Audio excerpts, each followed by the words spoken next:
scopes, are those within the Central Supply Catalog, or is that something that... I believe there are some scopes. Some of the rifles automatically come with the scope trait. So, like, for instance, an advanced combat rifle automatically has the scope trait. The scopes can be used as long as you're not using the auto trait. So the auto trait, let's take the advanced combat rifle as an example. So advanced combat rifle has auto 3 and scope. If you are using auto, you have two options. You can set it for burst. And what burst does is it uses, in this case, it would use, well, burst uses the auto score in ammo. And so in this case, it's a 3-shot burst. And you add, if you hit, you add the auto score to your damage. Okay. If you want to go full rock and roll, it is, I believe, auto score times 10.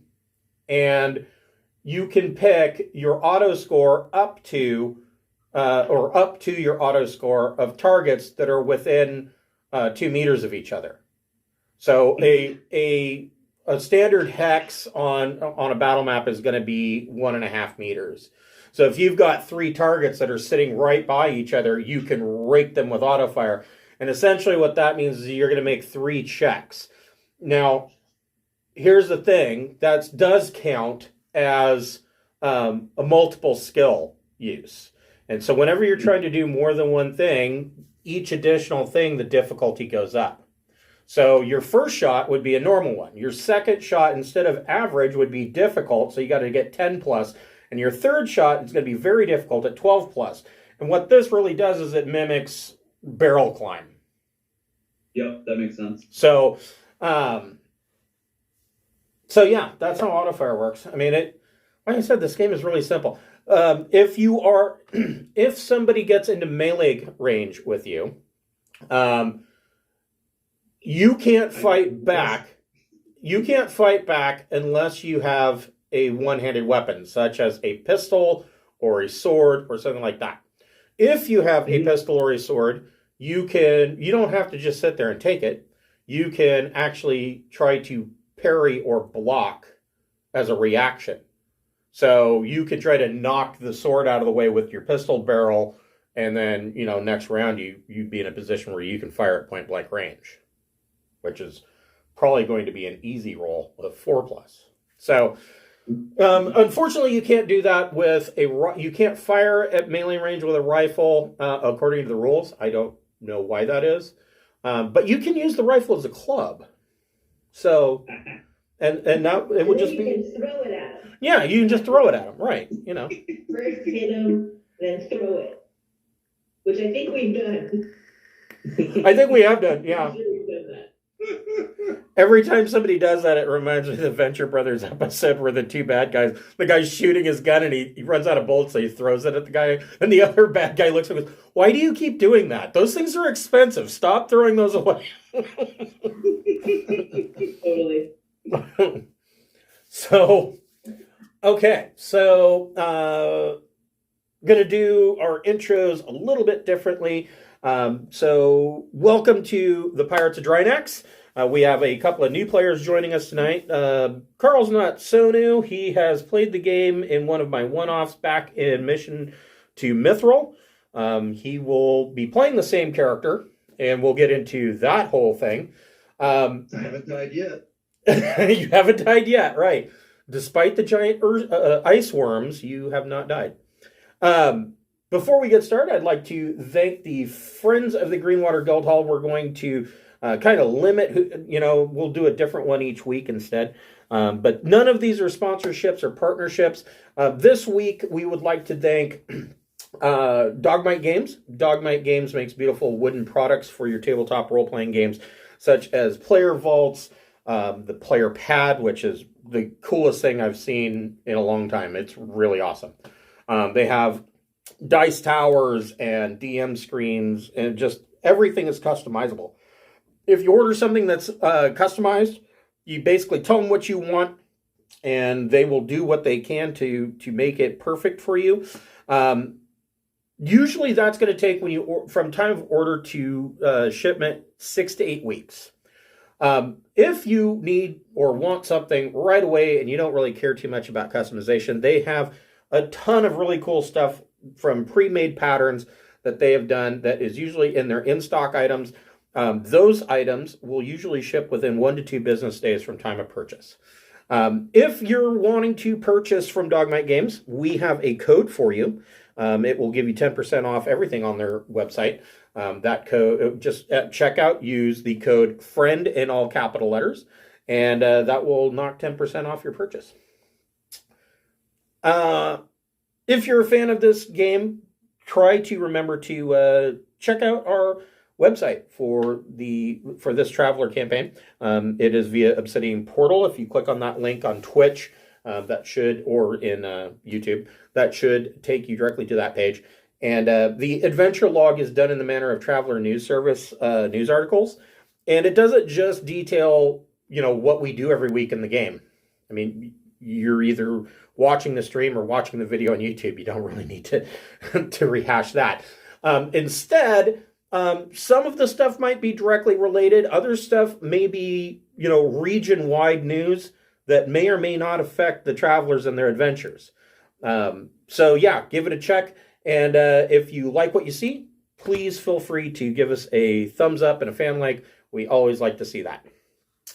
So where we left off last week, so the map is up right now. So for Josh and Carl, and we'll get to you introducing your characters in but a moment. This is obviously not the whole map. But if you see, let's see here. Well, I can pretty much show you. So from Noricum, which is right here, all the way up this line of worlds to Janus, and then there is a 2 parsec hop into Connaught. That is what is called the Sindalian Main. And it's also known as the Dust Belt. The Imperial trade ships, this area over here at Tobiah, that's outlined in red, that is the Third Imperium. They trade ships go up and down that main. They usually start in Tobiah, go down through usually Borderlands, and then we'll make 2 parsec jumps to get to the main. This is a high area for piracy. So the Trojan Reach, about 1,000 years ago, was ruled by actually it was longer than that. It was about 3,000 years ago, was ruled by a empire called the Empire of Sindal.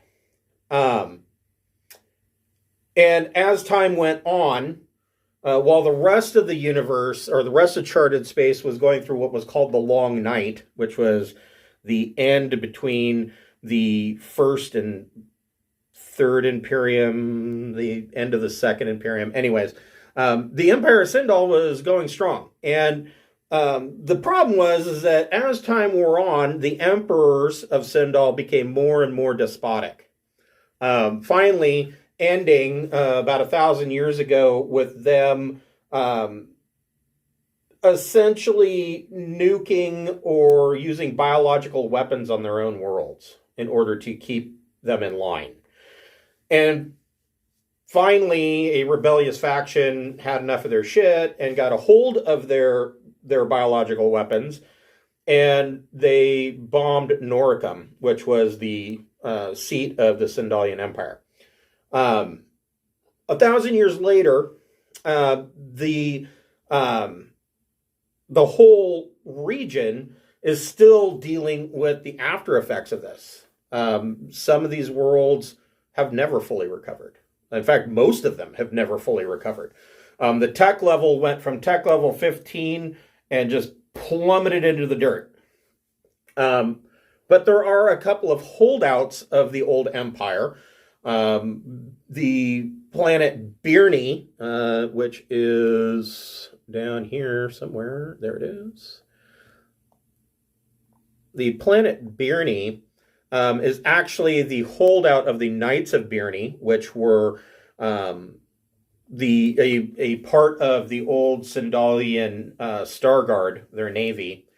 There is word that there is a throne on Yggdrasil that is questionable, and of course there is King Oleb of the Kingdom of Drinax, and King Oleb's daughter came up with an idea on how to get Drinax to be a full-fledged kingdom again. Now, Drinax, about, 150, 200 years ago, pissed off the Aslan, and the Aslan decided to throw rocks at their planet and turned it into a dust ball. And so, but they left Drinax's floating palace, which it still goes around today. It was kind of a joke for the Aslan. They're like, oh, you want to rule over a planet? Okay, here, you can look at the desolation below you. The King of Drinax has hired the party to be privateers. They have a mark.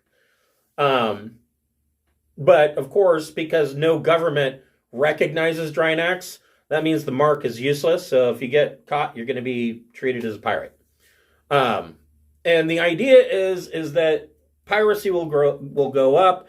These worlds will, in turn, come to Drinax, or hopefully go to Drinax requesting safe passage and protection from the pirates, and Drinax will become a kingdom, and the Empire of Sindal will be reborn.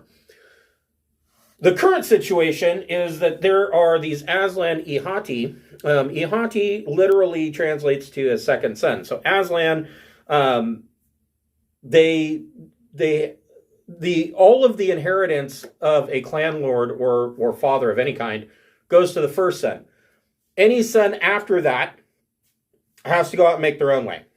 And so the other problem with that is, of course, that land is a biological need for Aslan males. And so you have hundreds of thousands, if not millions, of second sons who need to go out and forge their own path and conquer land. There just isn't that much around. And so the biggest problem, of course, is there is a treaty that was signed with the Imperium that, kind of sets up the Trojan Reach as a buffer zone. And so there are these tons of iHatei that, they go under one banner. And Aslan are kind of like a cross between Samurai Bushido Code and the American Indian.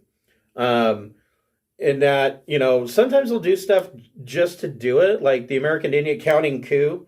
They don't necessarily want to kill you, but if they can get close enough to touch you, they're like, haha, we touched you. So right now, there is this planet called Kteiroa.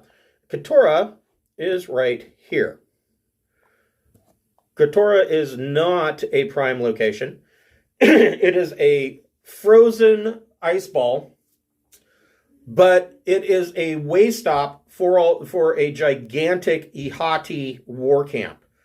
And so the problem that Drinax foresees is that Kteiroa is only 2 parsecs away from Drinax. And they do not want the Aslan coming to Drinax and causing problems. So they sent their pirates, the players, to Kteiroa to kind of give them another option or whatever.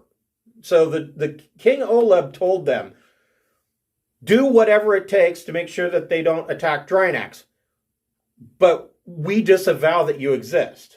So I don't want my name attached to any nuclear devices or, genocide or anything like that. I have nothing to do with it, but I'm not going to say don't do those things. You need to do whatever you need to do. And so the party is on Kteiroa. They just got done helping a Aslan female named Utia to upgrade the spaceport that, which is kind of a joke. It's like a Class D spaceport. And here is what Kteiroa and their spaceport looks like. And so they have gone up the long path to the iHatei camp to try to meet with the leaders of this iHatei camp, trying to get them to pick somewhere else. I know fantasy was on there for a while. You thought about Sync. Sync wouldn't be half bad. It's a swamp planet, but I mean, there's stuff for the Aslan to do there. So I mean, a number of places have been thought about. Now, Carl's character is named Bjorn. Carl, tell us a little bit about. I remember Bjorn is a sword worlder, is what I do remember, and you speak like the Swedish chef. So tell us a little bit about Bjorn. Yes, I am Bjorn, and I enjoy playing Bjorn quite a bit. So Bjorn, I only bring out the accent when I want to annoy people, so it comes and goes. So Bjorn was trained as a spy, essentially, got a diverse set of skills, and then was sent out, and he got stabbed in the back on his very first mission because he was the new guy, which is the same thing as the fall guy, right? And so that was pretty much it for him, and now he can't go back. He's got to be really careful. So he is now out doing his thing. His undercover, or the thing that he does is he's the chef. So he's like was it Steven Seagal? Yes, stupid horrible Steven Seagal in that stupid Navy movie. Yes. Oh, I forgot about that. Awful. I fear you're gonna have to narrow it down. Yeah, right. In that stupid movie, there's about 20 titles to choose from. the submarine chef, stupid Seagal. Yes. Oh man. That particular stupid Steven Seagal movie. My grandmother loved Steven Seagal, and it was always so weird. We'd go over and she was watching like a Steven Seagal marathon on cable, and I'm like, "What the fuck are you watching? What? I love him." I'm like, "Oh, okay." It's like MST. Everybody's got a thing. MST 3000, you know? Totally. You don't even need the gumball machine in front. So Bjorn, for a while, was operating with a small shipping company out of the Spinward Marches. They basically ran, along the edge of the Sword Worlds, sometimes into District 268. It was just a tramp, well, not really that much of a tramp freighter. Their patron, who was actually one of the crew, had come into a lot of money and had overhauled this fat trader, subsidized merchant, and they bounced around, and for one reason or another, Bjorn had decided to leave. And he's been bouncing around for the past couple of years and has made his way into the Trojan Reach, as many of his caliber do. And he made his way to the planet Blue. So, Josh, tell us a little bit about your character. All right, yeah. So I will be playing Athaku, who is originally from the Vargr Extant. Very, very scrawny little wolf boy. He's a Chihuahua Vargr. He's basically a Chihuahua, yeah. and as such, when he was growing up in the Extent, he had a real rough time because with the whole way the culture functions, he couldn't, all of the infighting and all of this to become kind of the leader of the pack. It just wasn't really his jam. But he was real smart, and decided to go to university and study to become an investigator, and just kind of flew through the ranks, and early in life was able to get off of the planet that he really loathed and move to the Imperium, where he became quite good at what he did. So Vargr, the Vargr Extants is really weird. You couldn't, a lot like the Trojan Reach, you couldn't necessarily say, oh, well, the Vargr Extants is a government. No, the Vargr Extants, there are multiple governments, and every time one starts to actually, get to a point where it's going to be able to do something for its people, it collapses in on itself. So the thing with Vargr is that they are very charisma associated, being Terran canine stock. The thing is that alphas come and go, and the Vargr squirrel, and they turn and they jump to the next one. And so corporations and governments in the Vargr Extants are constantly changing who their leadership is, or even what their goals are. It almost seems like they change from week to week. Because of this, piracy, or as they call them, corsairs or raiders, are a common way of life in the Extants. That's not to say that all Vargr, look up or like the raiders, but it is a common job. The Vargr from the Extants are generally very different from the Vargr that you have met from the Imperium, in that the Vargr that have grown up and lived in the Imperium, for most intents and purposes, act just like humans. And this actually goes for Aslan that grew up in the Imperium too. It seems that Aslan that have grown up in the Imperial culture don't seem to have, they may have a biological pull to trying to gain land, but for the most part, they just don't seem to care about it. So he is from the Extants. It probably speaks with a pretty heavy accent. So you, similar to Bjorn, you knocked around, and you as well ended up in the Trojan Reach, and you ended up on the planet Blue. And both you and Bjorn were hired by Mythold V'hrg, who is the undersecretary of the planetary administration on Blue. His daughter, Casa, is a strong-willed child, the age of 15 years old, and she stole away on, was a stowaway on a trader that landed at Blue in an attempt to run away and see the universe. And he hired you to get her back. Your most recent information was that trade ship, that trader was hit by pirates somewhere in the Sindal subsector, and your clues, your breadcrumbs, for whatever reason, led you here to Kteiroa.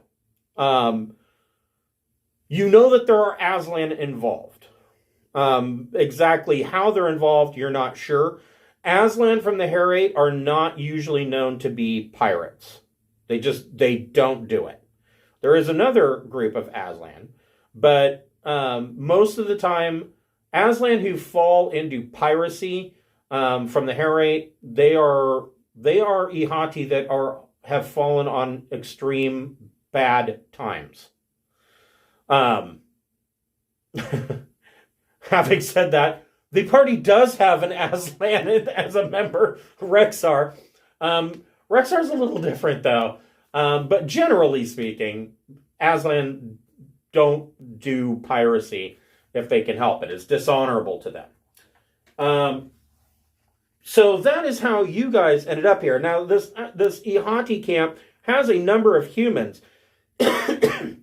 Aslan males know how to shoot guns. They lead the clan. They pilot ships, and they roar a lot, and they get into fights. That's what Aslan males do. They have no clue about how to spend money. They have no clue about how to fix anything. That's done by the women. So female Aslan are your techs, your business leaders, etc. Like the first officer of an Aslan ship, also known as the purser, is usually a female. And when they come into port, she hands out a little bag of money to each of the males and says, okay, this is how much you can spend. Don't spend it all in one place. And that's how they go about their business. Aslan have a couple of scores. One is tolerance. If they've been alone for a while and they can learn to tolerate the rudeness of other species, that's where tolerance comes in. The other one is independence. They have learned how to handle money on their own, and they don't need to have their paw held by a woman. Now, before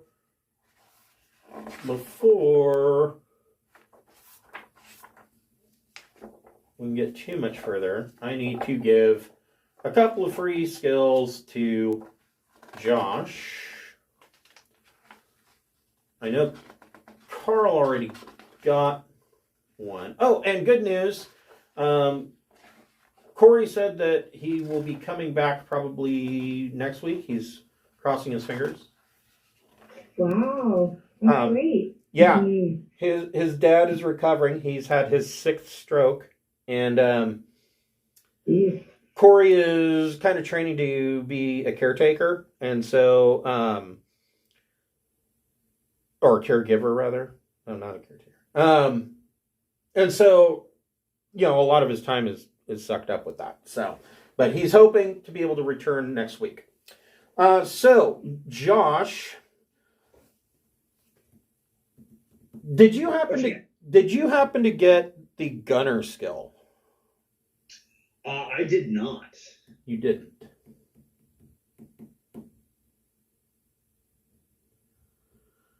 Why don't you go ahead and take Gunner Turret 1?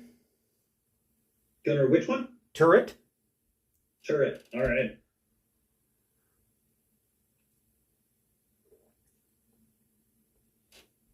And did you get Deception at all? I did not. Go ahead and take Deception 1. Very nice. That was actually the one that I wanted. Carl, do you have Persuade?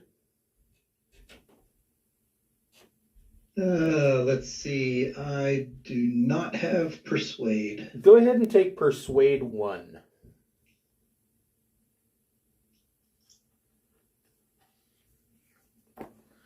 So, just for Carl and Josh's benefit, Captain Beth, go ahead and tell us a little bit about Beth. Beth is the daughter of a sociopathic scientist. She was a veterinarian, a surgeon, and then rose to, I got medic 3, so that's like world-renowned medicine category. I was a scientist for a couple of years, and then I believe I was like not a wanderer, what's it called where you... Scout? I can't remember the name. Yeah, for a couple of years, and I met up with Ching Shiih on a water planet, where we were trying to fix the reactors for like an underwater society. People, we totally almost died. It is really bad, is really hazardous. But so far, I've been trying to be as ethical a pirate as possible, but have found that I have to make a lot of unethical choices. It just sort of ends up that way with the way that the universe is. The lesser of two evils. Yeah, it's a lot harder to be good than I thought. So yeah, the name of that water world was Chachi-la-Weetakwe, and that's actually where Devin is from as well. So Keith, tell us a little bit about your character. Yeah, so my name is Keith Clark. I'm a ship's engineer. I started out in the Navy and eventually left the Navy and kind of went into I got roped in, I guess, to the life of piracy as an engineer, and I was happy to do that because I apparently am a very good shot. Well, it was a better option than being stuck at the bottom of a leaky underwater city. It was. This is awful, I must say. Ching Shiih, tell us a little bit about you. So I went straight from the Navy to pirating. I am a pilot and astrogator, and I had rose in the ranks, went through university, rose in the ranks of the Navy, had a very promising career, refused the advances of a commanding officer, and had my career ruined. And so I bounced out, and pirating has been my way to try and exact my revenge over my enemy who ruined my Navy career. And when Captain Smith says it was dangerous, she neglects to mention that she's the one that held a rifle to the side of the structure that was preventing us all from drowning. Yes. And threatened to kill everyone. It was her Gauss pistol. The major event. She had glasses over that little part. Yeah. It was so dangerous. Yeah, she got them to try to surrender by holding a Gauss pistol to the hull of the underwater city and threatened to pull the trigger. Characters and words, okay? And then also with the balance thing, it's sort of like making dick moves but taking side adventures to save innocent people is how we kind of balance it out. So like big business, asshole moves. Oh, there's someone who needs saving. Okay, we'll do that as our like side gig, and then we'll go back to being jerks. So just recently, Ching Shiih piloted our second ship in on her own with the repair droid, and that's what we put in to complete our last mission. But in general, she takes care of the flying. Okay. So, first of all, before I forget, Ching Shiih, Beth, Keith, and Bjorn, if you can, when you get the chance over the next week or so, send me a list of your contacts. Any info that you have on them would be great. But send me a list of those contacts because I want to weave them into the story. Which I probably should have done before this, but we're coming up on season 2 in April, so Nice. That It's so fancy. I know, right? First time I've had a season 2, really.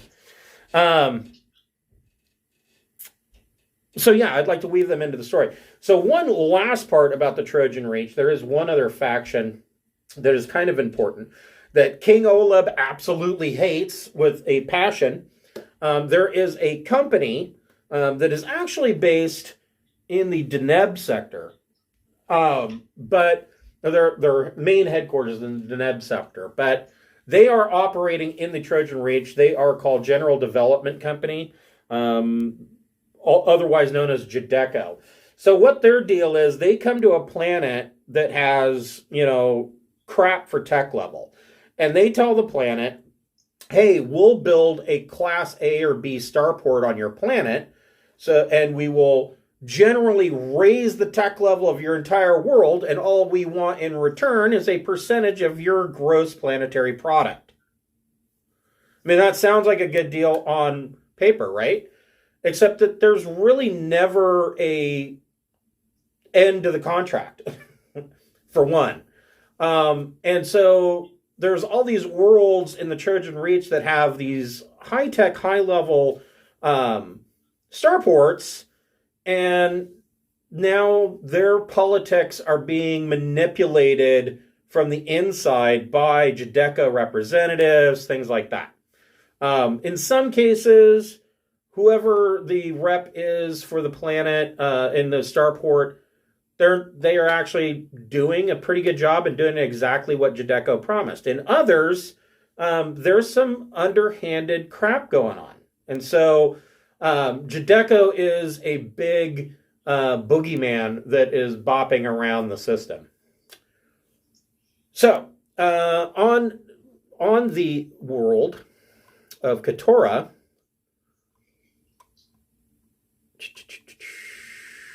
I guess this is as good as anything. So where we left off, Ching Shiih, Captain Beth, Keith Clark, you were coming up with what other world you wanted to point them to. Did we settle on Sync? Let me bring up. We settled on Ergo. Well, we tried to sell them on Sync, but said it would be like an easy place to settle, and they were like, rabble, rabble, rabble. Yeah, I mean, basically, I was like, you should go here. And they were like, fuck you. And then I was like, or you could go over here. And you're like, we'll see about that. And then we cut. So Ergo. We're not going wherever you were like stroking your beard, waiting to ruin our lives. That's not where we told them to go. Okay. So Ergo is an interesting choice in that I don't think anybody's going to care. So Ergo is an example of what kind of acrimony Judecca can bring to the table. So Judecca came to Ergo and told them, we'll build you a spaceport, we'll raise up your tech level, blah, blah, blah. Ergo was already balkanized. And so originally, all of the factions on Ergo said, yeah, okay, great, we'll all get along. Yeah, build us a spaceport. But then, the spaceport was almost completed, and one faction wanted to get a little bit more out of the deal, and the other faction felt like they were being slighted, and everybody was getting screwed. And so, of course, nuclear war broke out, and Ergo was basically bombed into glass. And it is kind of like a Mad Max world at this point. Everything glows, the Geiger counters constantly click, and there are guys running around in mixes of football and hockey armor, and it's a great place. That is why that's where the like Reaver guys are. Right? No, the Reavers are actually Ogma, but yeah, Ergo. It's got its problems. That's why you'll see that there's a red circle around it. That means it's red zoned. It's not interdicted in any way, but the red zone is basically to tell people, you don't want to go here, you might get shot. And so they're known for kidnappings, all sorts of things. And usually they'll kidnap somebody and say, oh, well, we'll release you, but you have to go to Judecca and tell them to come back and rebuild the spaceport. That kind of thing. So, Ergo, that's a possibility. The one thing that I will tell you, it doesn't matter. So, you have a number of people that you can talk to in Kteiroa that you can try to convince to bring Ergo to the table. It's not like there is one leader. You have already met old Elio, who is a really, really old Aslan. He's been in iHatei for many, many years. He's really, nobody pays attention to him anymore. He's the curmudgeon-y old man that nobody pays attention to. He's happy to tell you that you're wrong, and that and how you should be doing it, and to get off his lawn. But on that, nobody's going to listen to him. You have also met. You have met Toiho the Brave, who is a young upstart Aslan that is pretty popular. And also in the camp is Prince Kteiroa, what you call him Prince Kteiroa. He's not really a prince, but he's in camp as well. And he is your friend.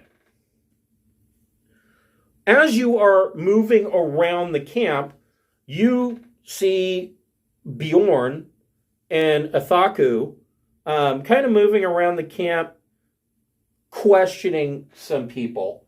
And you come out of your tent in the morning and you see them questioning old Elio.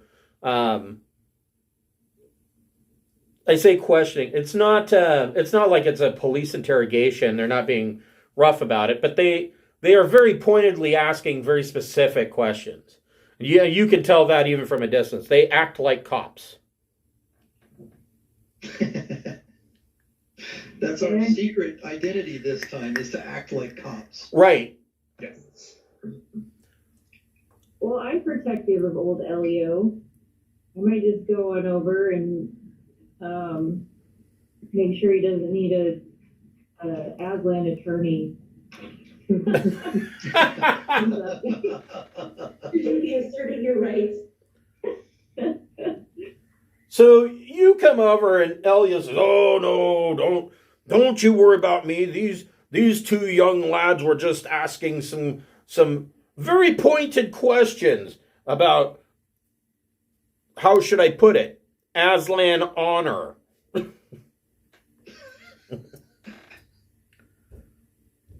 So basically, Elio has told Bjorn and Athaku that, Aslan, he doesn't know any Aslan in the camp that has resorted to piracy at all. And he tells you that you are in the wrong place, that you should really be looking into the situation in the Glorious Empire.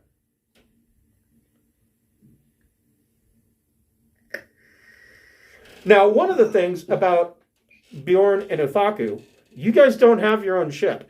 You booked passage on a trader that landed here, and they left you. So, if you want to get off, you're either at the good graces of the Aslan, unlikely, or, trying to find some other way off-world.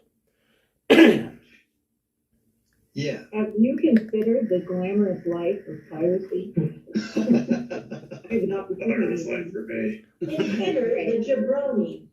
Yes, the jabroni's not here. Oh wait, Here, that's here, right. here.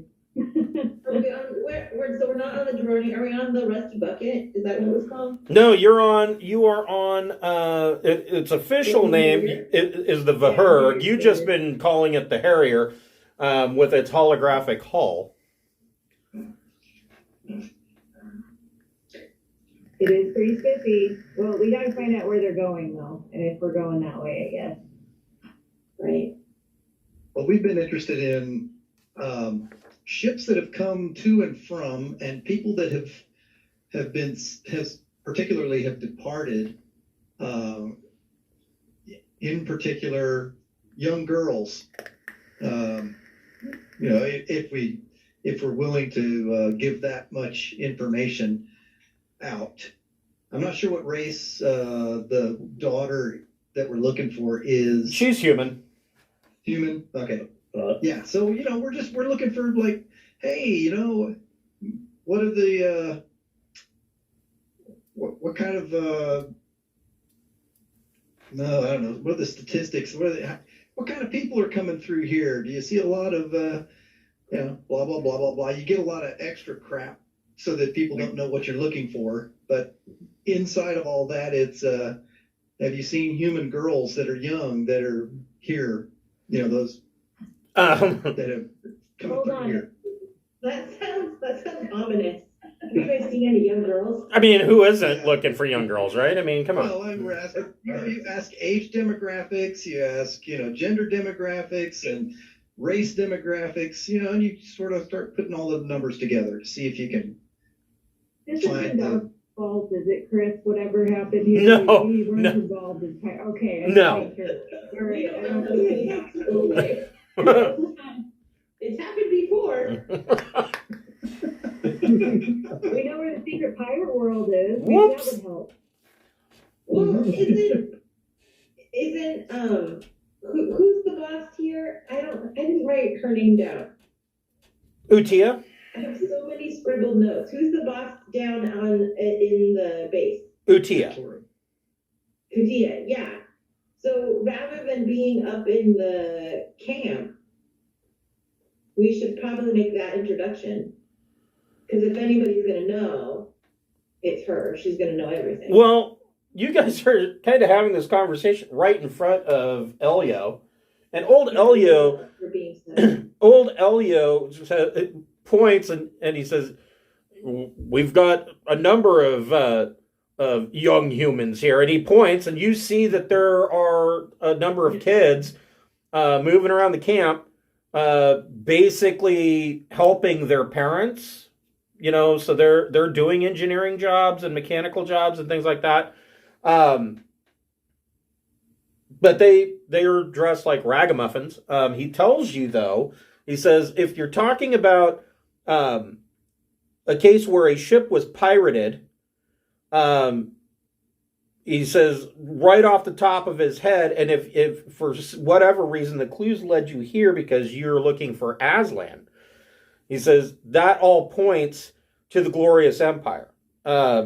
Pirates have been known to hit a ship, take people hostage, and then sell them into slavery to the Glorious Empire. At other times, the Glorious Empire might pirate a ship and keep those people as slaves. And usually they'll keep the ship too. So he says, you're barking up the wrong tree here. That's derogatory, sir. My apologies to the Vargr. That's not how you say it. You're peeing on the wrong tree.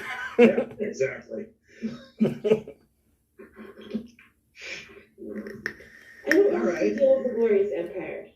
Can we? Vargr instead. I don't like those guys.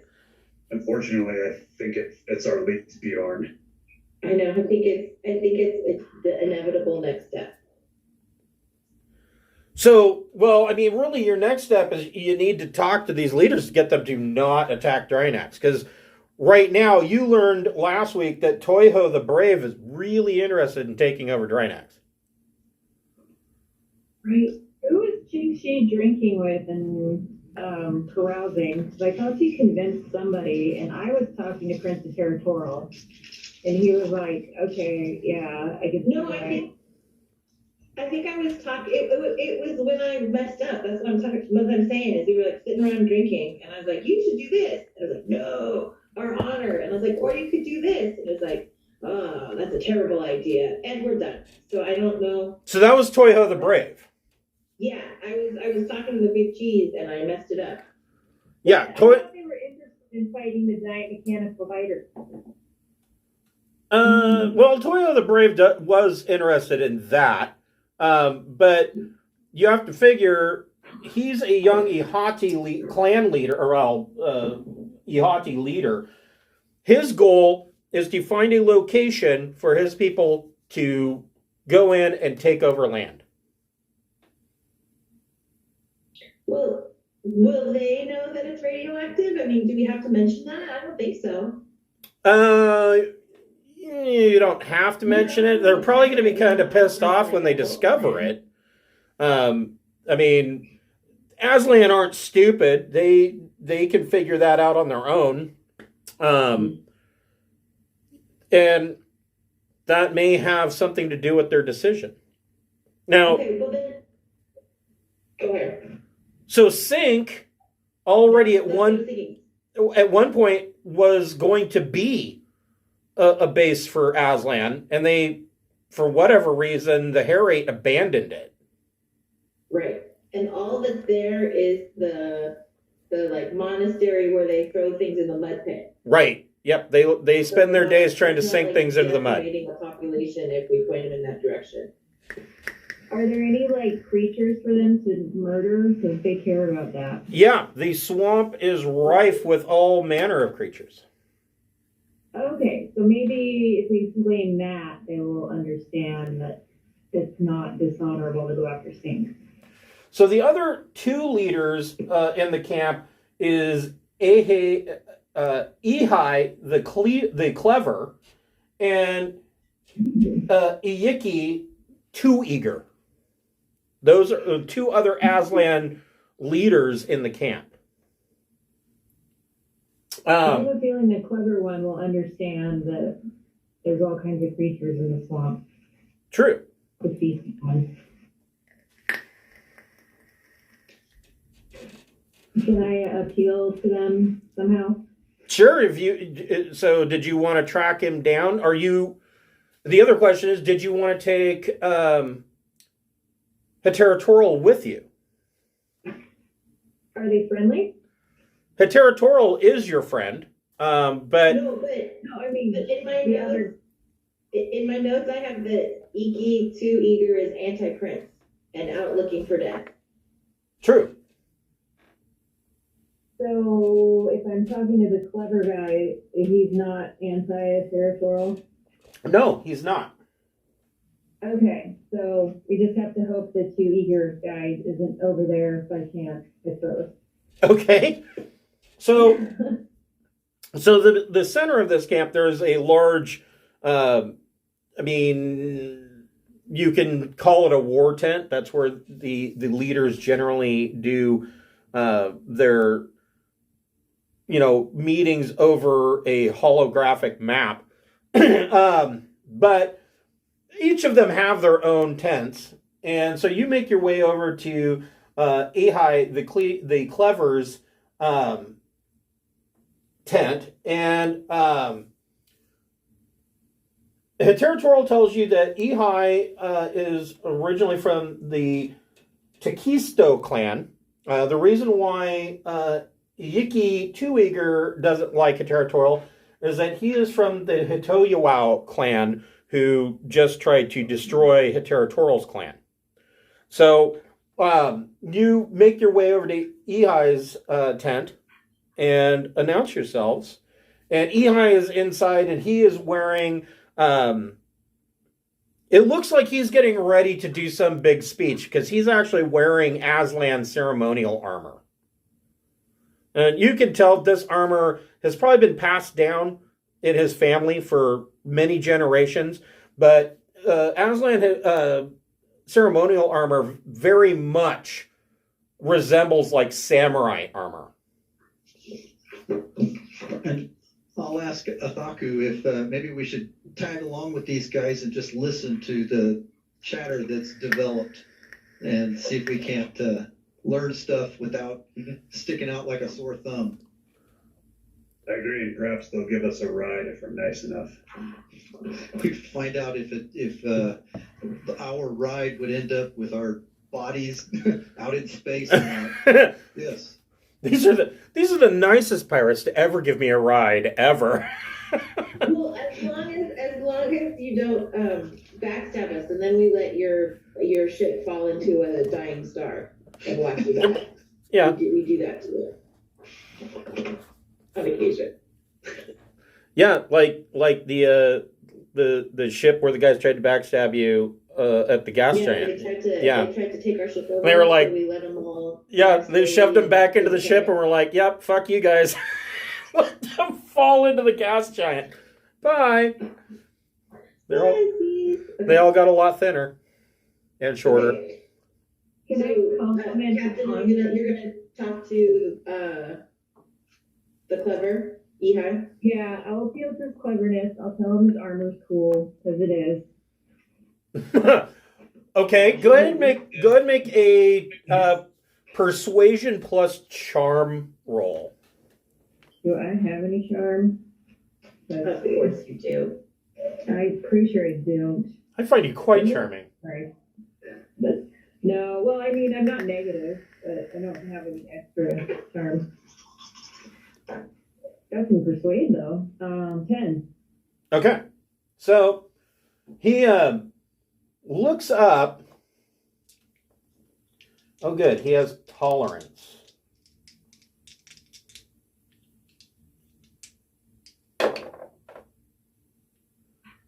And he looks up and he goes, Of course my armor looks good. That's why I'm wearing it. I'm actually surprised to see that any humans would compliment me on my royal armor, but that's really besides the point. What do you want? Game recognizes Well, game. I've heard you're very clever, and I came across an opportunity that only a clever person Aslan would appreciate. And then I would. Oh, sorry. Go ahead. he continues to put on his armor, and of course there's a 10-year-old human boy that's in there that's helping him buckle it on, and the kid's got like a little stool that he steps on so he can reach up, because Aslan are like 7.5 feet tall. And so he's standing on this little step stool and he's helping him put his armor on, and Kteiroa's got his arms up as he's buckling him in, and he looks and goes, okay, I have time to listen. What is your proposal? I wanted to show him all the critters that are on sync and like all the territory that's available. Okay. So, yeah. There is large, rather dangerous life. Well, both flora and fauna on sync. It is a jungle swamp of a planet. The locals in the one tiny little spaceport on the planet, there's basically a landing pad. You've been there. There's a landing pad and a lot of a small hut city, and then the monastery. Those locals know to not leave that settlement, because you don't just go walking around in the marsh, because shit will eat you, or you'll get malaria. And so most of the people stay in the town. Go ahead and make a so as you're showing this to him, are you appealing to Kteiroa to try and help you get this point across? Because Kteiroa, remember, the ambassador that stabbed him in the back and tried to screw him over was on sync. It would be nice if he shared his experience that he had on sync. Okay, so Kteiroa goes into the story and tells about how his clan was undermined and he himself was undermined. And so Kteiroa explains that really, if iHatei were to rally the iHatei to go to sync, and he says, I understand that sync is quite a ways out of your way. It's not nearly as close as Drinax, but really you could kill two birds with one stone, as the humans like to say. You see, you could put a thorn into the Kteiroa's clan, because you'd be taking over their site, and two, there is more than enough land to go around. So, Beth, what do you want to add to that? Anything?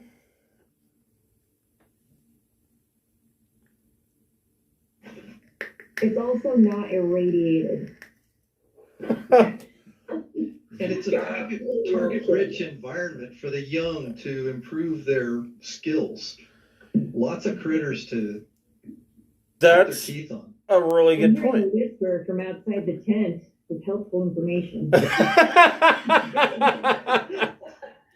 Yeah! What the disembodied voice did! As this conversation's going on, Bjorn, I'll turn to you and be like, This seems like a sink or swim situation. Oh boy, you are getting pretty bad now. Let me tell you, it gets worse. So Sink was literally named because of the people at that monastery. Their religion involves sinking things into the mud.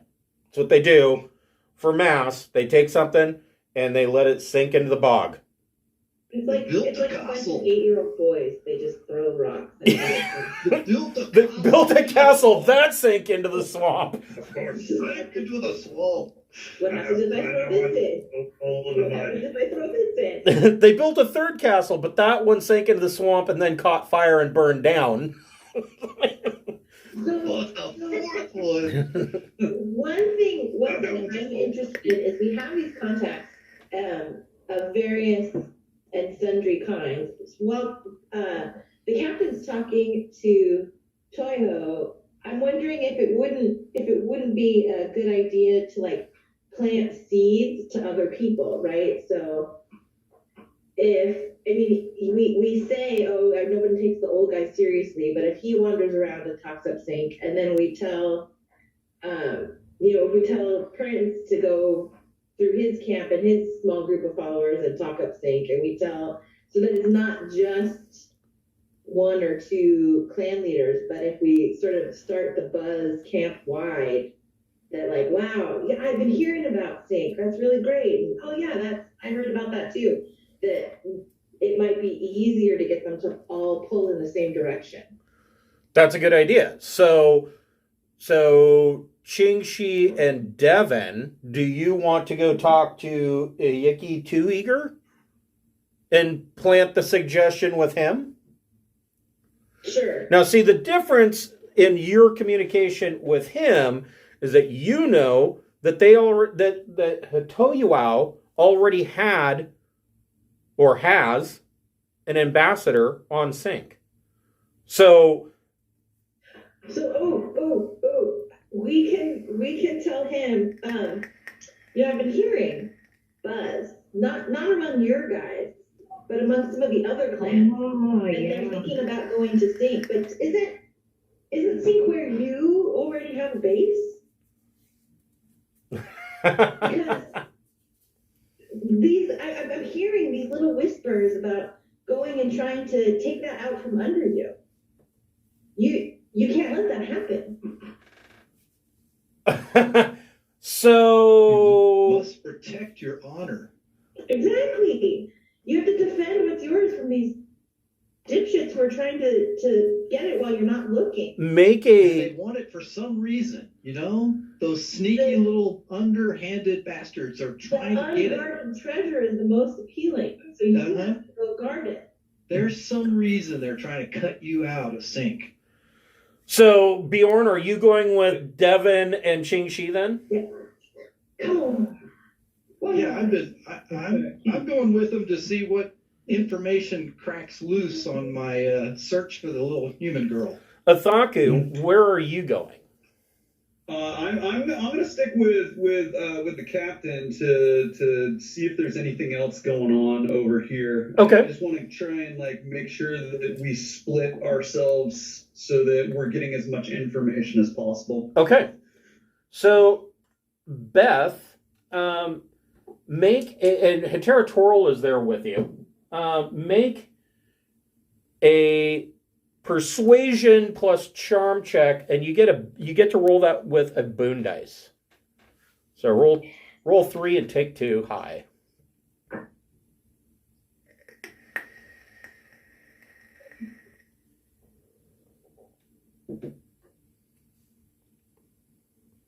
You just did it.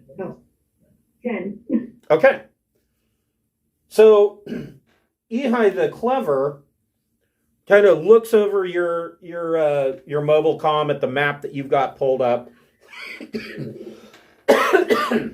And he's like, yeah, that, the whole 2 birds with 1 stone thing, that does seem almost too good to be true. And he looks at Kteiroa and he goes, and there's really no, aside from the flora and fauna of the world, there's really no opposition. And Kteiroa tells him, he says, I'm going to be honest, We were hit by mercenaries there, but that's because there was a bounty on me at the time. He's like, those mercenaries, if mercs do come through, they're not staying. There's nothing there for them. It's ripe for the taking. And he kind of nods and he says, I will take this under consideration and I will discuss it with the other commander or with the other camp leaders tonight. So, Ching Shiih and Keith and Bjorn, you make your way over to Ayiki Two Eager's tent. And well, first of all, I've been neglecting my duties again. I'm so full, like, middle school girl. That asshole of Kteiroa said this behind your back. This is iHatei the Cleaver, or the Clever, not the Cleaver. I keep wanting to call him the Cleaver, and it's not, the Clever. This is what he generally looks like. I'm not particularly happy with this Aslan artwork, but that's what they say he looks like, so I'm sticking to it. However, Ayiki is a lot rougher. When they call him Too Eager, it is clearly for a reason. And do it. Here he is. So you go over as he's stepping out of his tent, and this is Ayiki Too Eager. He's got scars on his face. One of his ears has been clipped at the end. He looks like, he looks like a stray cat that's got his ass beat a couple of times. And he looks at you and he goes, "Oh, aren't you the humans that got the shower working? What do you want? I'm not in need of any plumbing work, thank you." I think we've got information that will be useful to you that you should know. I can't imagine anything that you would have to say that I would be interested in. And he starts to strut off. You're willing to let go of prized possessions that easily? The only thing I prize is land, and I need to talk to my people to see about doing exactly that. Well, I know that's where your interest is. That's what I'm talking about, too. I'll whisper to you, wow, sure seems like the Clever's really going to take one over on Iki here. And like, just loud enough. Man, it sounds like Can you believe that guy? So gonna just him around his little finger. Bjorn, make a deception plus charm check. Here's a question: Did you both Carl and Josh? Did you get your bonuses for your stats? Or the dice modifiers for the stats, the mods? Yeah. Okay. So yeah, Bjorn, make a deception plus charm check. Okay. I don't have deception. I've got a -3 to using that. I'm really bad at lying.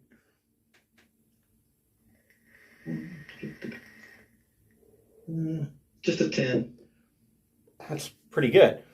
So Ayiki stops and he looks over his shoulder and he says, "What was that? What do you mean iHatei the Clever is going to get one over on me?" Yeah, I just heard him Oh, talking. I'm sorry. Yeah. He's talking to a Kteiroa all about their next target, and it sounded familiar. I thought that might be information you were interested in, but maybe not. I don't know. I am just a dumb human after all, but No. your land and holdings were important to you. Yeah, what? Come and show me the shower you worked on. Let's go. I'll just go in. I'll do a quick inspection. Never mind. He says, No. Tell me, what do you know? Well, we were just standing out back of the head tent in the center of camp, and they're talking about going to Sink. Now, I've heard that's yours. Well, it's not mine. It is currently a vassal of my clan. So yours, your people's. Or are you anxious to give it away? My clan would not be anxious to lose their seating on Sink. Well, I just heard that Toyo trying to prove himself, that young startup whippersnapper, is ready to take a load of his crew and a few other clans to Sink, and they heard it'd be easy. Make a deception plus charm check. According to the rumors I started, it's easy. According to all the lies I've told. I know what's up.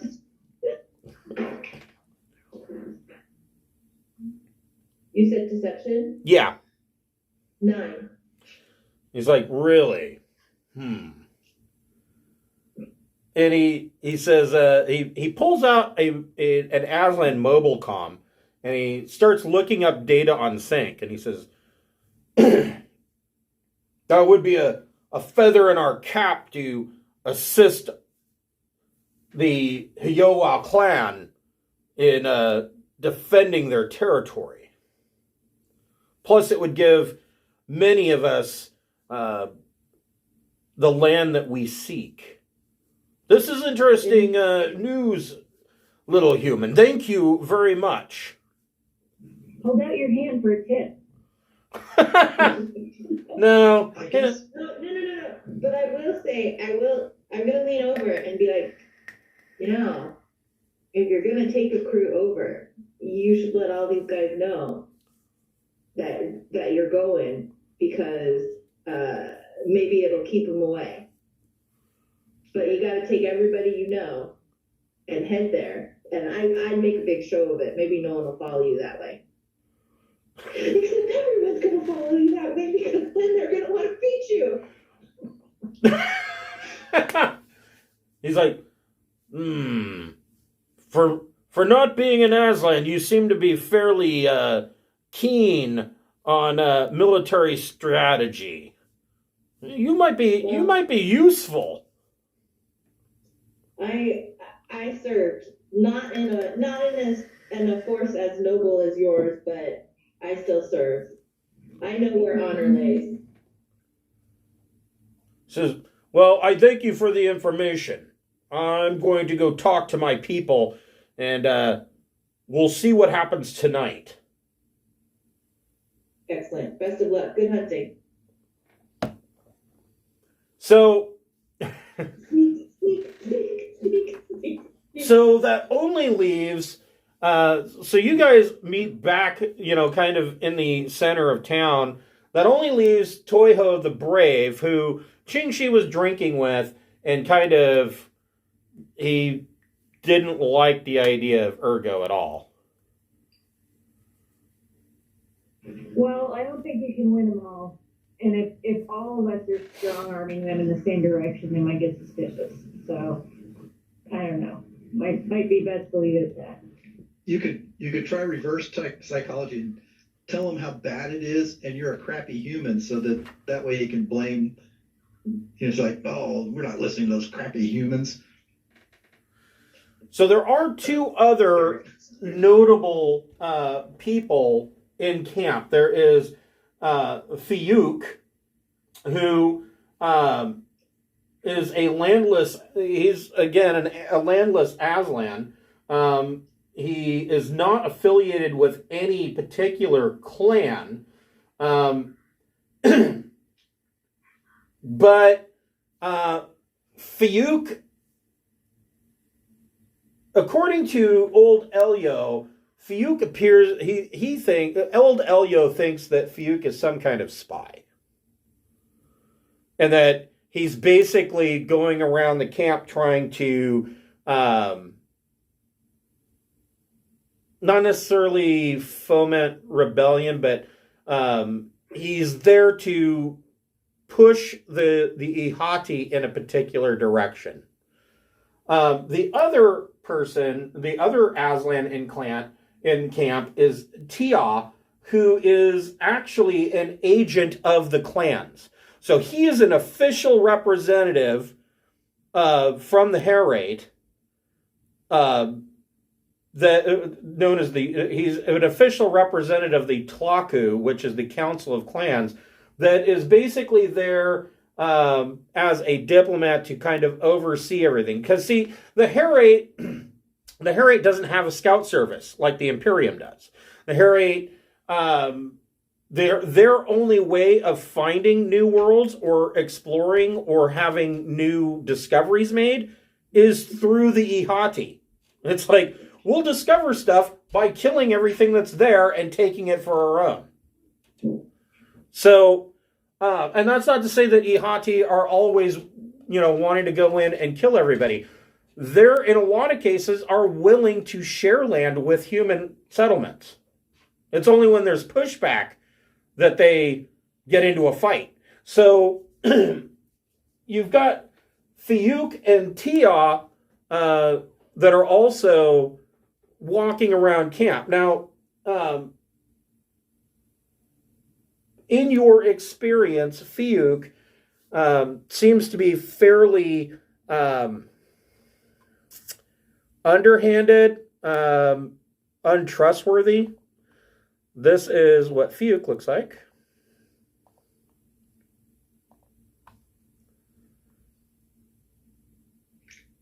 And then there is Kteiroa. Kteiroa seems to be fairly reasonable. He is a very diplomatic individual.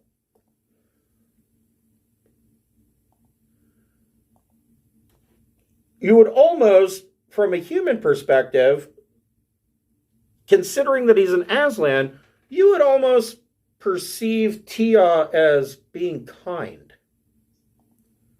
He doesn't seem to speak down to humans or anything like that. Did you want to approach one of these two and also present your idea? I want to grill Mr. Shifty about who he's spying for. I'm just curious. It doesn't really...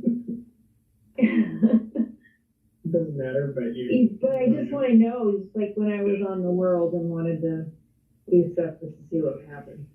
Hearing about them, I'm kind of leaning towards wanting to figure out what's going on with said dude as well. Okay. So how do you want to go about that?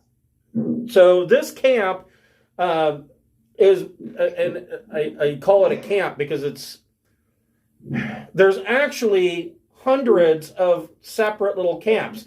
Several of these Aslan, they have a little campfire, they sit around boasting. One of them gets up on a soapbox, starts proclaiming how he's going to get a whole bunch of land and people need to follow him. This is going on by the hundreds. I mean, as far as the eye can see. And at the edge of this big encampment, there are ships that are landed in the snow at the edge of the camp. And there are hundreds and hundreds of these things. Just looking at the raw firepower of the ships alone, you're thinking to yourself, there's no way that Drinax is going to put up any kind of fight. Drinax only has 2 jump-capable ships. You're flying one of them. The other one is the king's personal yacht, and everything else in the Drinax system is a system defense boat. And they're not big ones. Occasionally, there's a trader that comes in that may be pressed into service, but that's all they've got. They've got like maybe 5 to 10 defense boats, and that's it. That's their navy. So these guys come in, and Drinax is boned.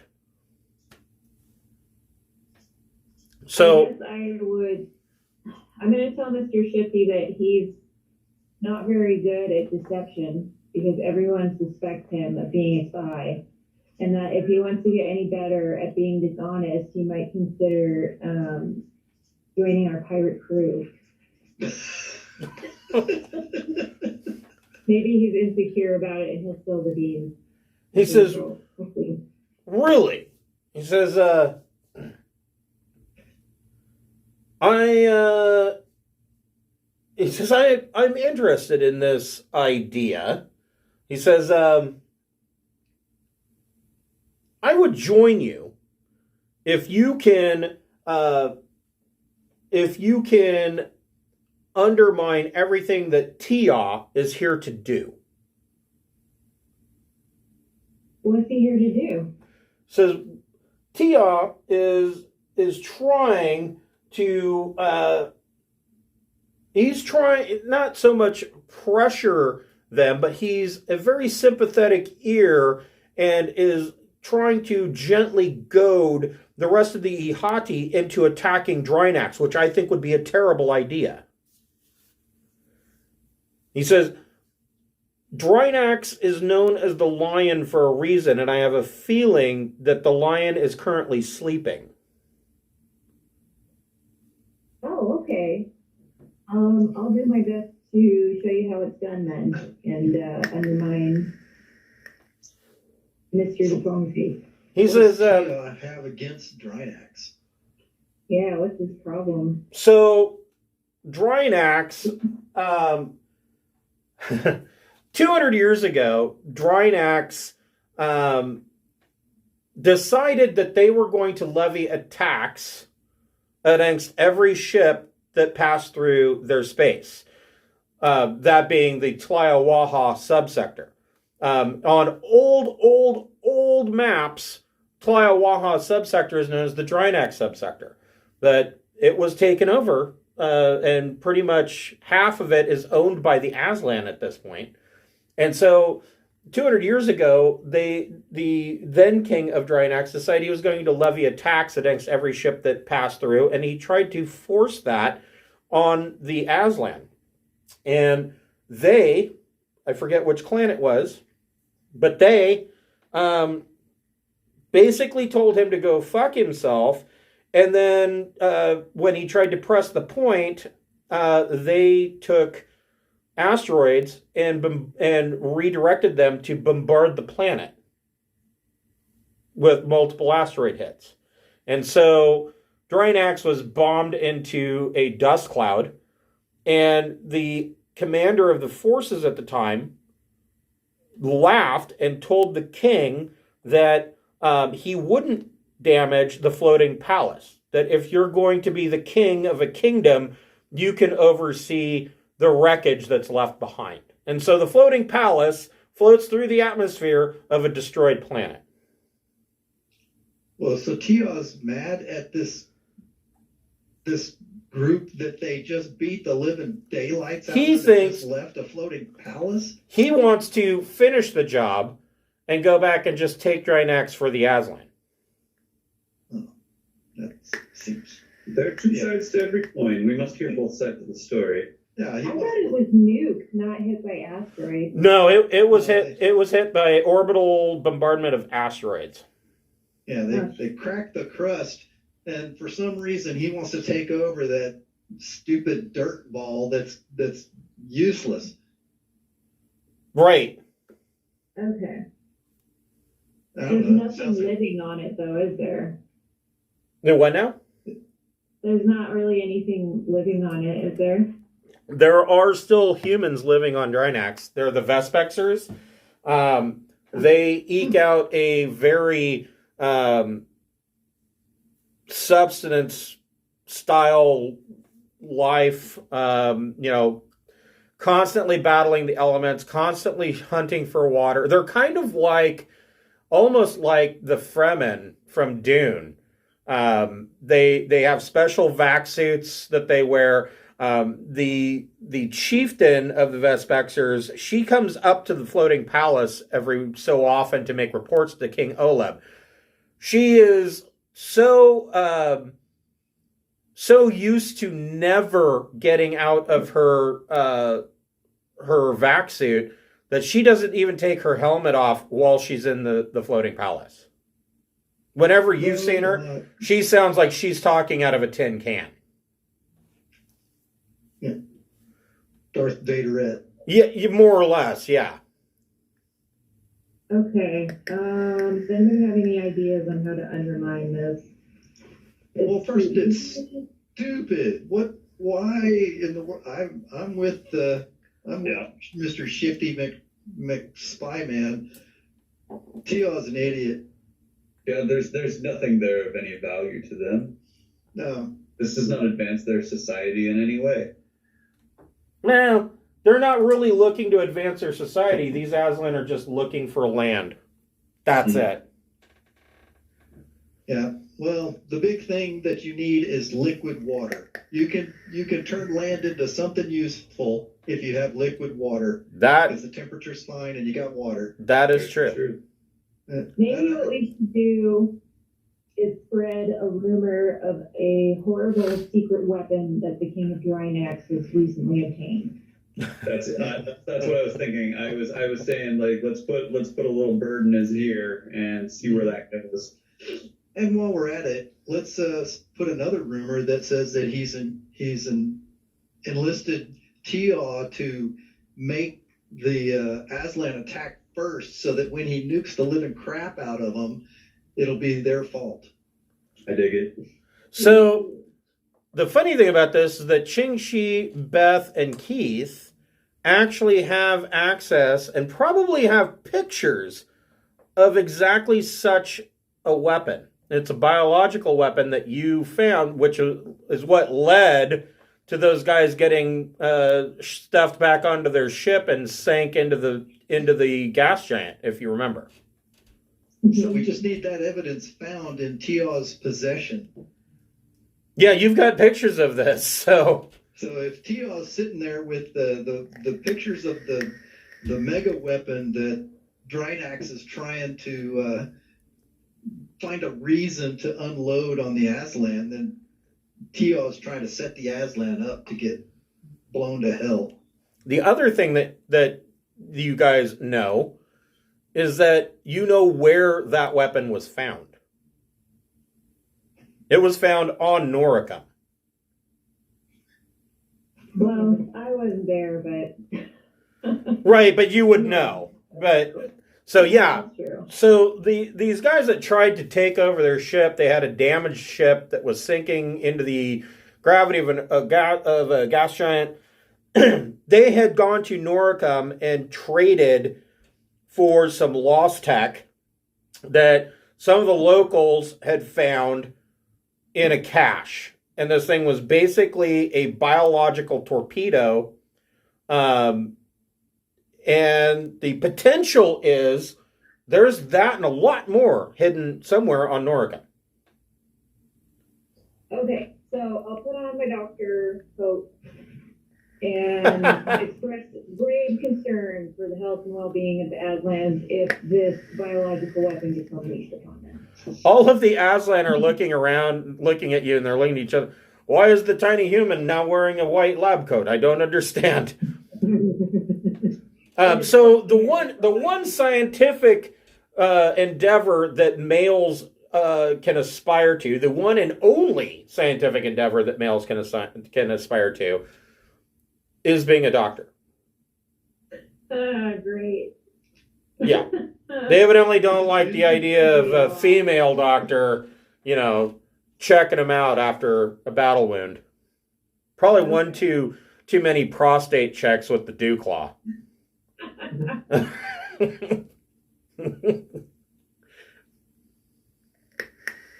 So, you guys want to try to secret this information onto Tia's computers? Is that what your plan is?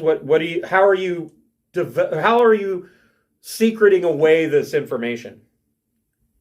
That sounds good. We want it to be found, so it's going to have to be not super secret. we want it to be found, not by us. That would be the best way, because otherwise we're tied into it too hard.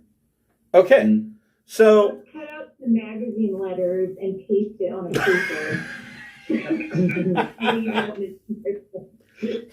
a holographic ransom note. So, who is going to go over, try to get close to Tia's tent to connect to his personal network and hack it? Who's got good electronics computers? I've got 1 point in there. I only have 1 point in there too. Oh, okay. So maybe the two of you working together. And I've got 1 point in stealth as well. Okay. I've got 2 in electronics, but I'm really good in sensors. But So that's about it. what skills do you have in electronics? Sensors is my subspecialty, but I've got a. So- looks like this thing says I've got a total of 3 in just general electronics. Really? So so is your 2 in sensors? I have 3 in sensors. Okay. And I've got education gives me 2, and then Oh, I see. So So level gives me 1, so it's a total of 3 in generic electronics. So what that means is, sorry, the cat decided to drop the microphone. So what that means is that if let's say that you have a 3 in electronic sensors, that means that you have 0 in every other electronics category. I do have a 1 in electronics, and then a 3 in sensors. So in electronic, you should pick another. You should pick another specialty. I would recommend probably computers would be probably what you would do. No, I don't know Jack, and I'm just happy to I'll just type in computers, and then what do I put in there? So it would be electronics, computers 1, You have 1. 1?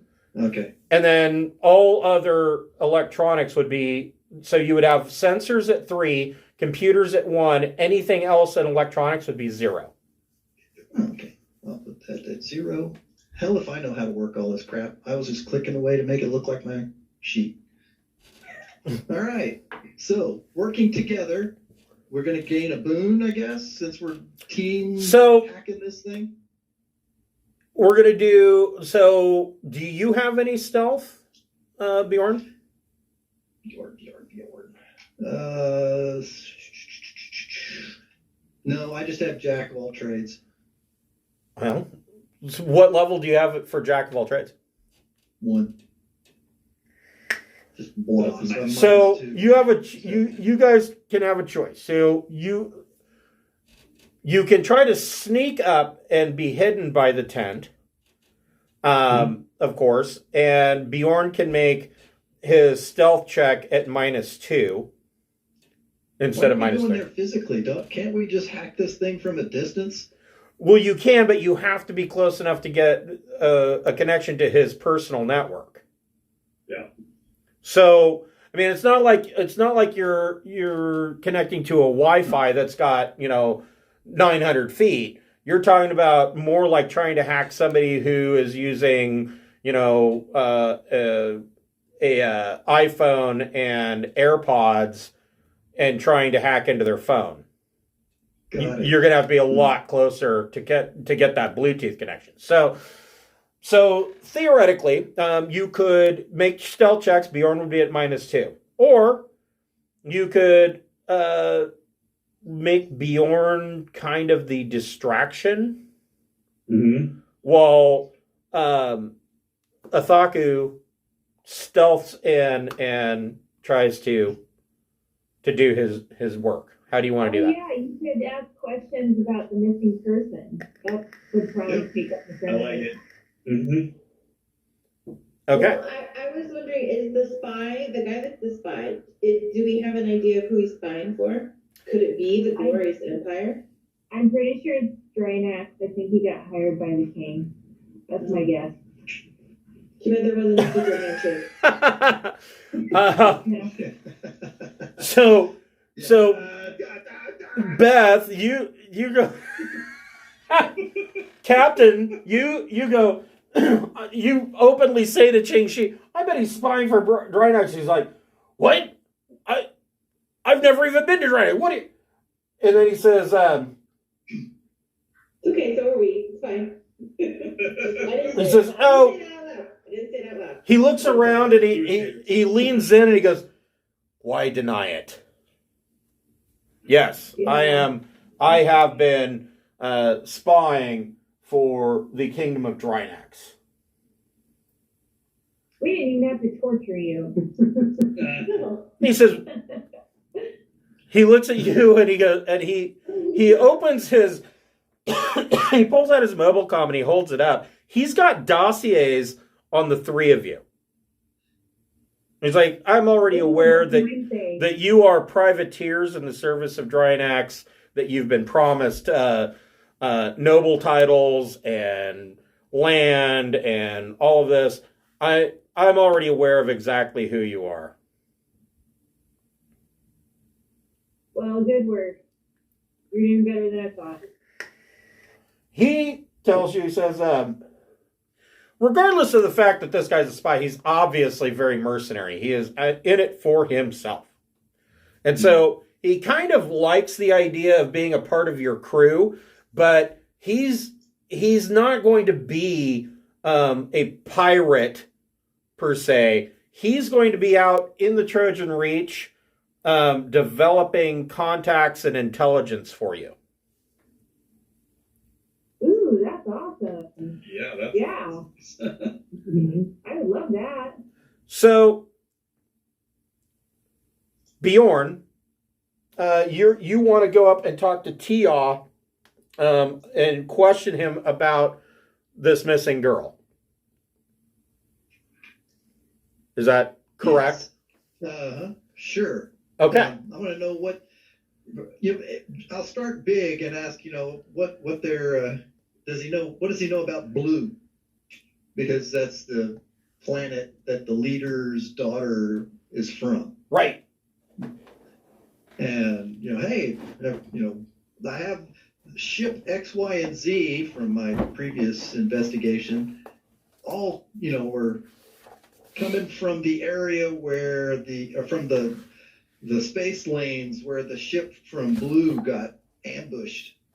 And I want to see if you guys get any goods or anything from that have been directed from Blue. What kind of connections do you have from Blue? I assume the raiders take cargo and crap like that, and it's stamped, Planet of Blue. Okay. I don't know. I'm trying to make connections to thieves and raiders and the Planet Blue and blonde-haired 15-year-old girls. Make a persuasion plus charm check. All right.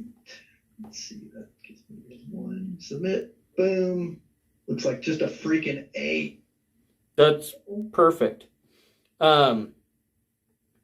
So he tells you, he says, oh, I know once, he says, Blue was a rich world. It was one of the jewels of the empire of Sindal. He says, today it's nothing but a backwater. He says, I know that they're insular and the people there rarely travel.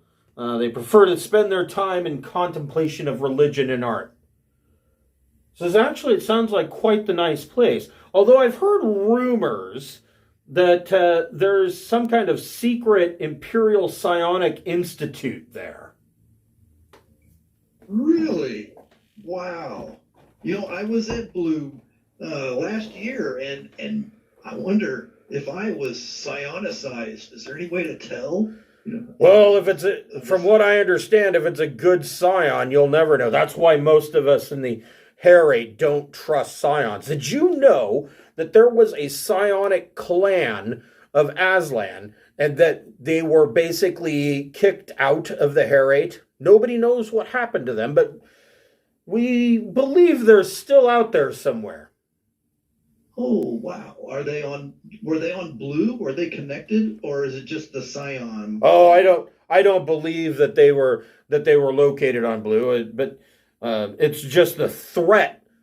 Somebody walking around knowing your thoughts. Yeah, that's pretty awful. I mean, that's... Athaku, go ahead and make a stealth check with a boon. Stealth plus dex. Oh, geez. Of course, I picked dice that are hard to see. So that's a 9, good sir. Okay. So you stealth up and you get close to the back of the tent, close enough that you are picking up that there is a network connection with, or possible network connection with this other personal data network. So now you need to get to work. You need to make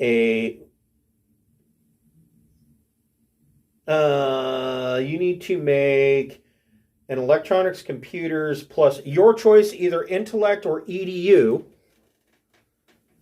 Oh, we're doing intellect. And you're going to need to roll pretty high. Oh, the wrong kind of boxcars. Whew, that is a 5. Ugh. So you are in the process of... Man, you are right at the edge. You are having a hard time cracking past his login information.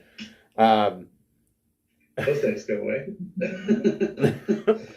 Now, you can spend, if you really need to get a high roll, you can spend luck points. Yep. They're a +1 per point spent. So you're saying I get real high, and how long does it take for them to come back? So your luck points will regenerate usually at the end of a leg of an adventure where I'm going to hand out XP. Yep. So that would be how long. You're not sure how long that's going to be. But they're actually getting close to hitting a leg here pretty soon. So can I use my awareness to roll and attempt inspiration so he can do it at a boon?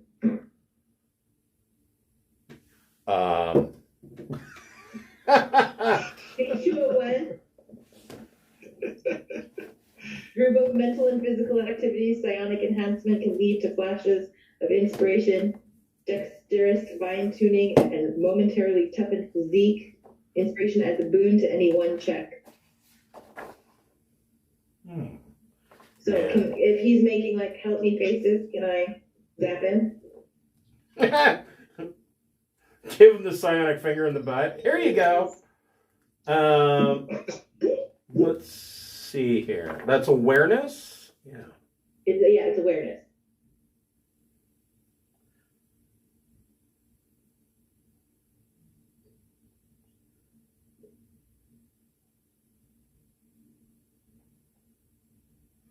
So inspiration would add DM +2 to any one check that he's going to make. Well, mine says a boon. Right. I'm looking at the update 2022 book. Damn it. You know what, though? I kind of like the boon idea. Yeah, go ahead and make your awareness check. Okay.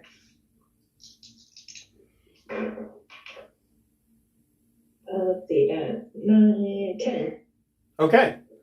So you have a boon on this now. You can still choose to spend luck points if you like. So do you want me to re-roll or roll one more die for that boon? You would re-roll. This is a new roll. You were having problems getting past the hacking the login. 1, 2, 3, 4 was not working, so now you're gonna. Right. Yeah.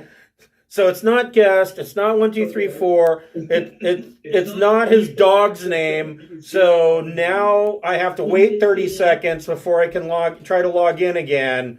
Okay. And now you're inspired, so you can roll it with a boon. And if you want, you can expend luck points. Okay, and I can choose to do that after the roll, or do I have to expend the luck during the roll? I would allow you to spend luck after the roll, so you can see how much you need. Okay.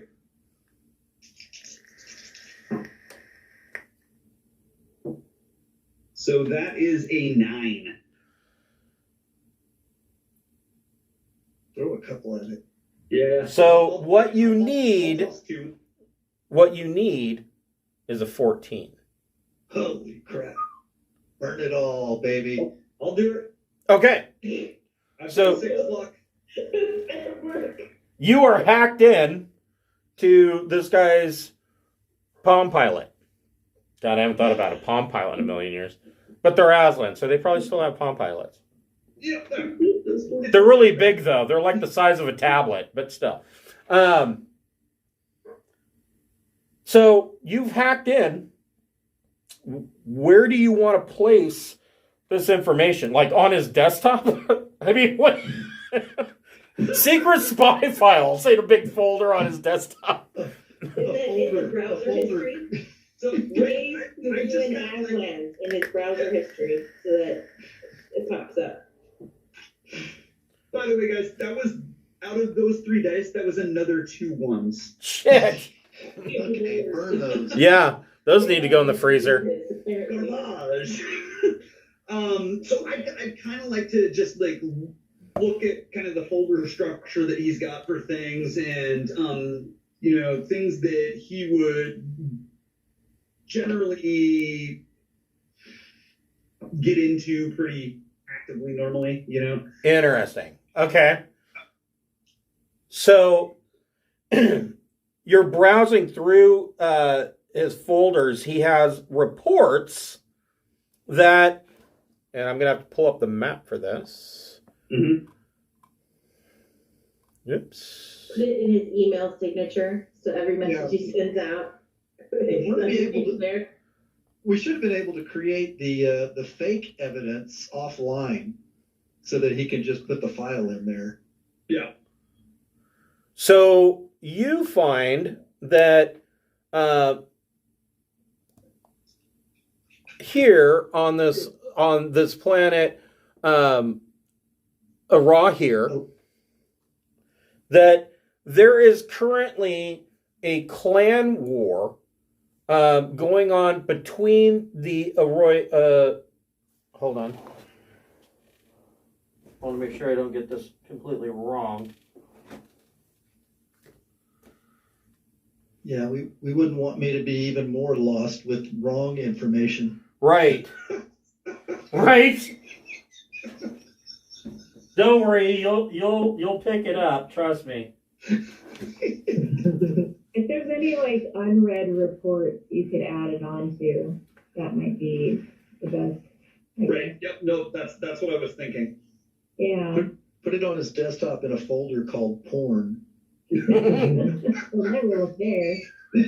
No, you'll never look there. This Pictures of scratching posts. You find that there is currently a clan war going on between the Ariyao clan and the Glorious Empire. Something about now, and you don't know this, but everybody else would know. Well, with the exception of Bjorn, Beth, Ching Shiih, and Keith know that Ariyao clan is Rexar's clan. And there's something about a clan lord going missing. His ship went missing, and the Ariyao clan blames the Glorious Empire and has gone to war with them basically on the planet. What is the name of this thing? The planet Air. Here.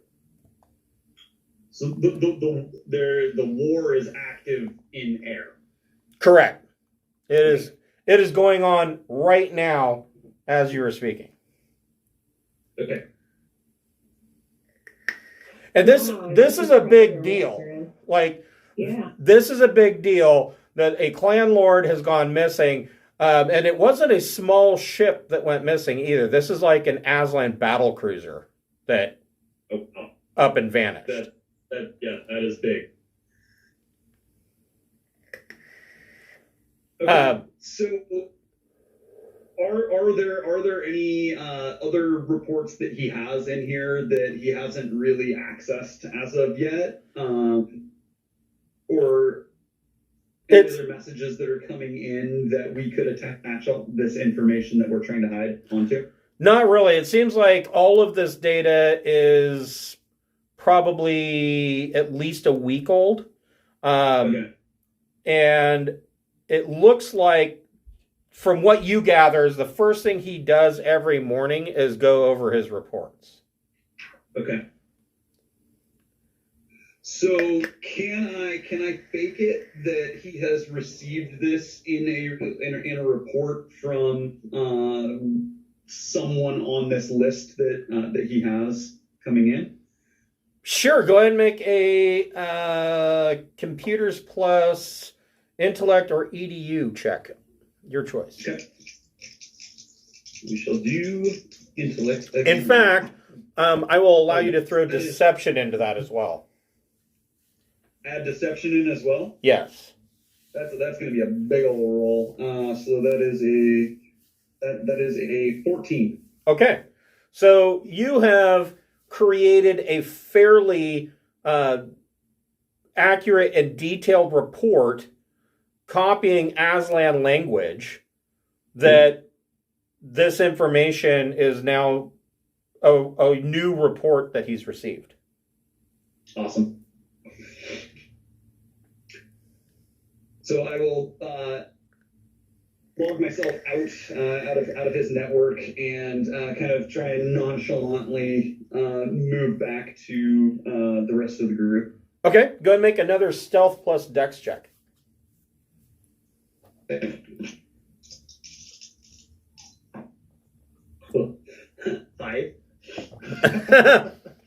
So one of the other Aslan sees you kind of coming out from behind Tia's tent and points at you and says, "What are you doing over there, human?" Ching Shiih, Beth, and Keith, you can make recon plus intellect checks to see if you notice this. Human. Oh, not human, Vargr. And actually, they put it out as, "What is that canine doing behind the Tia's tent?" Okay, so we're rolling recon, you said? Yeah, recon plus intellect. Nice. 10. 10. Okay. So the three of you hear this. I mean, the guy's bellowing it. Bjorn, you're staying there. Tia turns and goes, "What?" And turns and you see Athaku stepping out from the side of this tent. And Athaku's kind of got this look on his face like, yeah, oops. He's adjusting the plumbing. Yeah, there you go. My zipper. Beth, Marking everything. Beth, make a deception plus charm check. He's checking his messages. Sorry, I couldn't get a Wi-Fi signal. Oh my god. So yeah, Beth, make a deception plus charm check.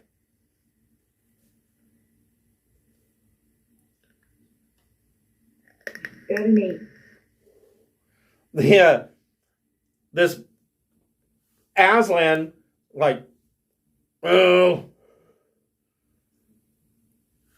next time let somebody know if you're going to be doing that. We wouldn't want to accidentally accidentally disembowel anyone that's not a member of the camp. Yes, sir. Yes, sir. How's that hot shower treating you, boss?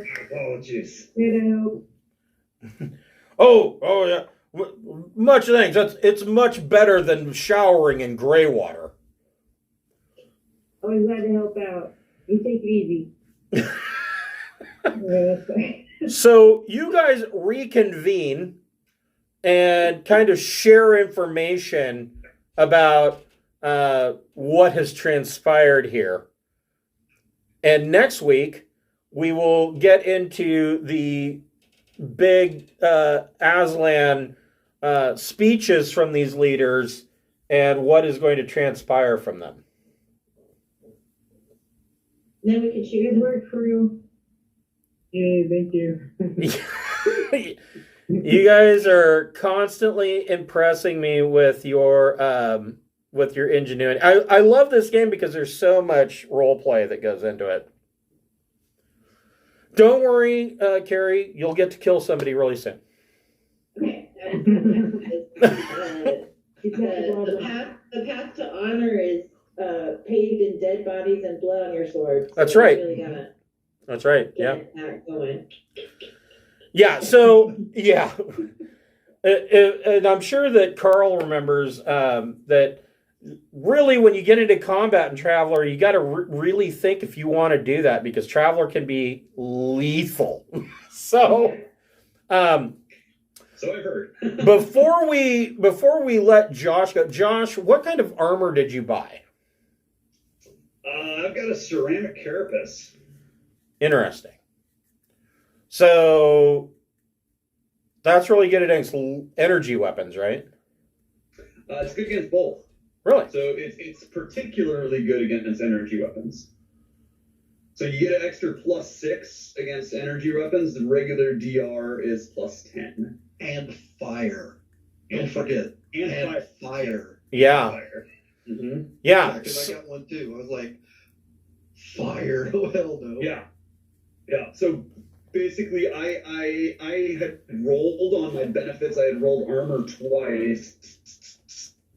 And in doing so, you're able to trade in your initial one to get armor up to 25k. Okay. Yeah.